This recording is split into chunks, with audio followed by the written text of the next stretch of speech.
Welcome to Dr. Jester Rants, and I'm gonna rant about this. From a New York Post. Tulsi Gabbard introduces bill to protect women's sports based on biological sex. She's awesome. I think that if Tulsi would run for president, I would be a lot more comfortable with her winning as a Democrat than the current Beijing Biden, but here we are. Either way, before I go on, remember, I'm currently suffering from Satan's bunghole-itis. That means that it's so damn hot, so goddamn fucking hot, that my balls are moist. But not the good moist. It's my own moistness, my own sweat. So it's kind of moist down there. And I'm developing I would say swamp ass, but at the current rate, I'm gonna call it the Pacific Ocean of ass.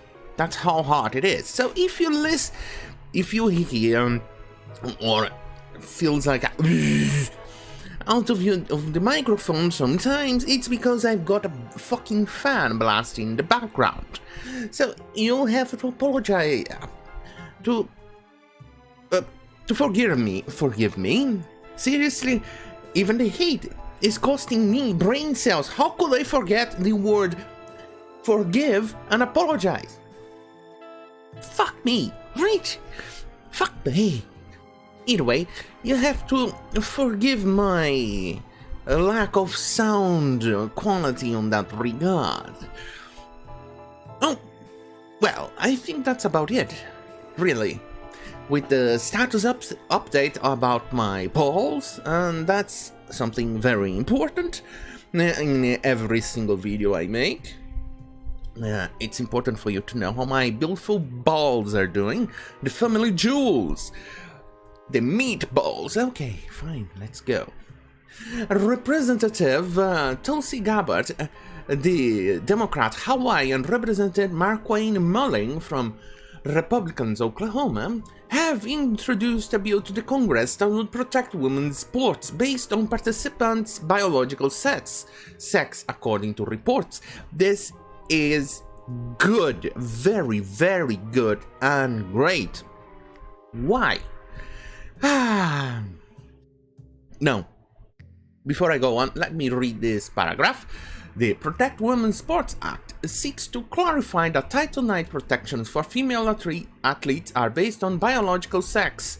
Gabbard and Mulling said in a statement, Title IX protects individuals from discrimination based on sex in educational programs or activities that receive federal funding. The Title IX was a historic provision championed by Hawaii's Congresswoman Patsy Mink in order to provide equal opportunity for women and girls in high school and college sports, Gabbard said in her statement. It led to a generational shift that impacted countless women, creating a life-changing opportunities for girls and women that never existed before, she said. However, the Title IX is being weakened by some states who are misinterpreting Title IX, creating uncertainty, undue hardship, and lost opportunities for female athletes, Gabbard continued. Our legislation protects Title IX original intent, which was based on the general biological distinction between men and women athletes based on sex. Let me finish that one, and I'm gonna explain why this is good. Mullen said that the Title IX was designed to give women and girls an equal chance to succeed, including in sports. Sports, not exports, you fucking retard. Jesus. Adding that allowing biological males to compete in women's sports diminishes that equality and takes away from the original intent of Title IX. As a father of 3 girls involved in athletics, I want them to be able to compete on a level playing field. I am proud to lead this bill that will safeguard the integrity of women's sports and ensure female athletes can compete fairly, he added. This is important, very, very important, because, as you know, women do not and have not the same strengths as men.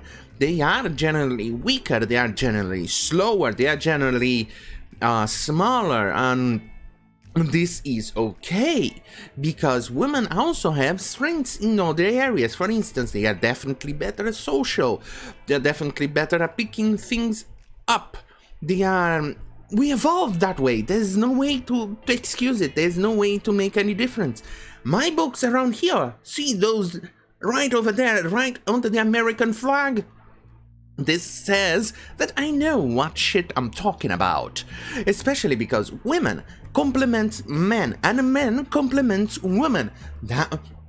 It's as if we evolved in nature to survive depending on one another. Jesus Christ! That's a surprise! Imagine that! For instance, that's why there's a stereotype that women need a man to open the lid of a pot or a can or whatever you like. This is because men are stronger. We definitely have bigger bones. We have different bone structure than women, which is why we use bone structure and even race and other things like that, because it changes the formation of the eyes, the formation of the jaws in here, the skull, the sutures on the cranium, on your skull, and things like that. All tells you about what ethnicity and race a certain skull or individual belongs to, and the format. For instance, here, this is what it tells you if it's a male or female. I have a beard, so there's no way to show you, but we males have kind of like a hook-ish here and one over here. This is for us, we evolved for us to carry tools with our mouths, as in using it as a third hand. Especially because women talk more, men don't talk that much, especially when you're hunting. You need silence. So that's why.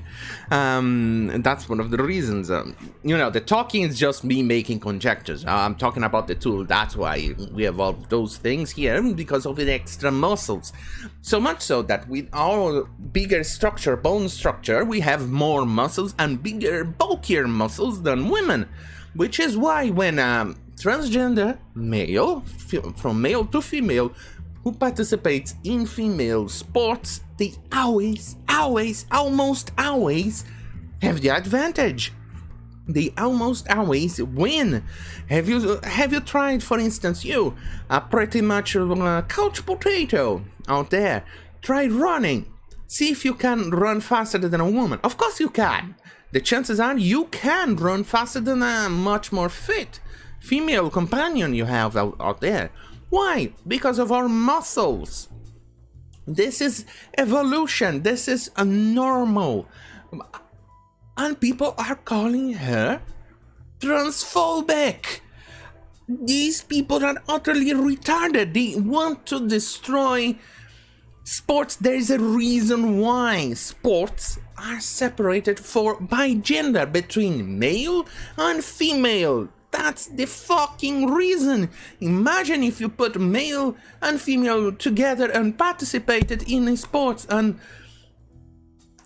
competed together. The women would never have a chance. They would cry sexism and sexism.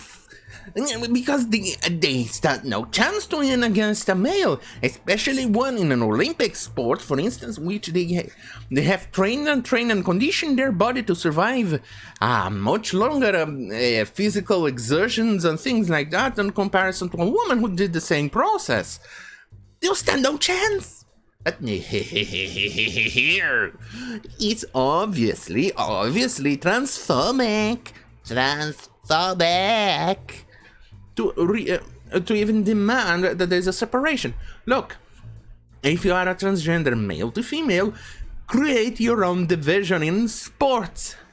Don't subjugate women on this. Look, it's simple as that. Let's keep going. Where did I stop? Oh, right.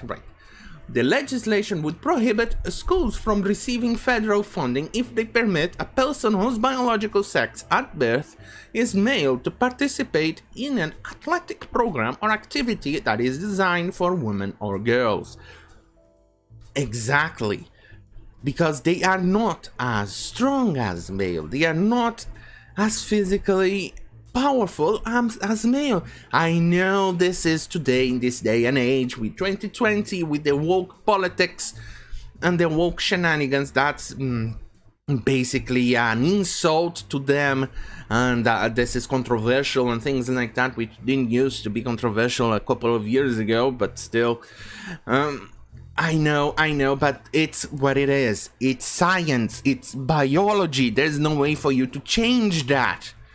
Transgender activists, continuing to read the article, transgender activists and their allies promptly, English, you retard, slammed the legislation, which they described as blatantly transphobic. Tulsi Gabbard is now introducing a blatantly transphobic piece of legislation aimed at trans and non-binary young people. Imagine non-binary. I still do not understand why they insist in using non-binary. I'm special. Address me with my pronouns. It's here, and here, gay, and now I'm gonna participate in the female sports because I keep losing against the males. I keep losing against the males in my division. Now I can compete and win because I'm special. God damn it, these people irritate the shit out of me. Tulsi Gabbard, reading the article again. Transgender activists and their allies describe it bluntly transphobic. Tulsi Gabbard is now introducing a bluntly transphobic piece of legislation aimed at trans and non-binary. Oh yeah, I've already read that. I'm retarded. Civil rights activist Charlotte Clymer said in a tweet, civil rights activists, oh, they're villains of the modern age. Remember when Tulsi Gabbard tried to convince us she was an LGBTQ, PQ, BBQ, AT&T, BMW, IBM, LMAO, LOL. Am I forgetting? Oh, WTF. What other acronym I'm forgetting? TFW. I think I forgot something. Pew? P? Either way, we knew she was a liar, a fraud, wrote Zeke Stokes, former chief programs officer of LGBTQ BBQ, but WTF, BMW, IBM, LMO, LOL, and other acronyms, Reichsgroup, God. Like I said, you fucking morons. As much as you hate it, nature is... You cannot change biology like this. You can actually try to look like a female, you can try to look like a male, but you cannot change the body structure. You cannot change your biology because of that. You're still going to be having an advantage. You're still going to be superior to a woman if you're a male. Look, there is no change. For instance, males are generally taller than women. That doesn't mean that women can't be taller than males, it just means generally. Do you understand statistics? Of course not. You're an SJW. SJWs do not understand numbers, science, or biology. They are goddamn filthy retarded. They're just there for attention. They want attention. And they deserve to be mocked. Anyway, thank you for watching. Don't forget to like, share, and subscribe. If you want more of this shenanigans and more about my balls, if you want to know more about my balls, remember to hit the notification bell button, because it's absolutely essential you get a notification when I have another update about my balls. My balls are important, way more important than an SJW. I can guarantee you that, because they are the family jewels. Either way, thank you for watching. Good night.